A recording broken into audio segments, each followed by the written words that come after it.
Alpha Protocol is definitely an evolution of the things that we've learned in role-playing games.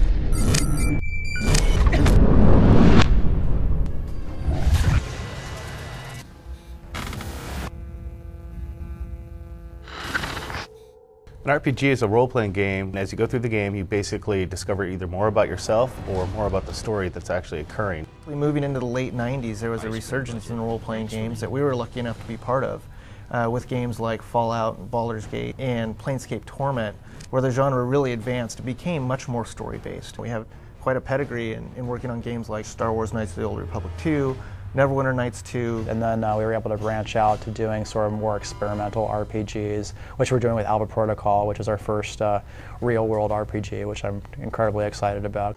We really wanted to make an action-y game, something that really made the player have to think both tactically and be a little twitchy at the same time.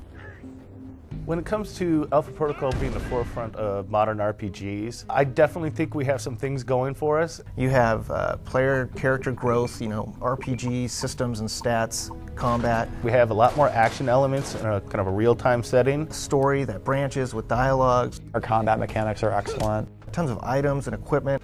And Alpha Protocol really stood out as this exciting thing that we could do, where we could take all of this experience and make something that was really new and different and incredibly cool. Our use of exploration of real-world spaces is intriguing for the player because they're actually exploring spaces they've actually gone through in the real world, but now there's a whole lot of enemies to fight, cool things to find, doors to kick down. Like everything that you're doing in the world is sort of tangible in a way that things in high fantasy or maybe in science fiction are not tangible. Basically, you're taking the real world and now you get to play around with it to your heart's content.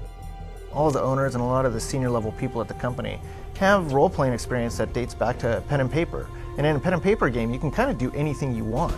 And so when we go into making a game, we want to try and have that same sort of experience. Choice and consequence in a role-playing game, we feel very strongly about as sort of core to the role-playing experience.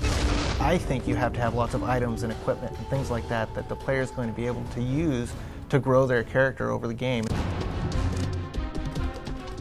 Everybody talks about story in games and that story is the most important thing, but I think we really hit it. The more we allow a player to customize and sort of choose the skills and abilities they want and then see the repercussions of those choices in the actual game environment is very, very important. Like if you choose to let an arms dealer go within the game, if we let him go, he could lead us to the people he sold the missiles to. That actually has game mechanic repercussions on missions that are tied to that hub. So if you let the arms dealer go, for example, that actually means terrorists you meet later on, they're more well armed, they're better supplied. In the end, I think what's the most important thing is choice.